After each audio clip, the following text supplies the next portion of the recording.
बाली श्रीराम भक्त जय वीर हनुमान पवन सुत जय संकट मोचन दिव्य सुंदर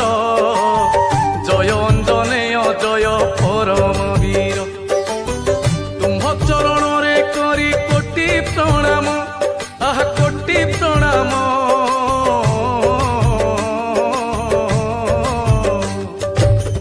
तुम्भ चरण रे करी कोटि प्रणाम जन्म वृत्तांत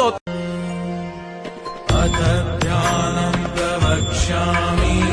शृणु सर्वाङ्गसुन्दरम् यत्कृतं देव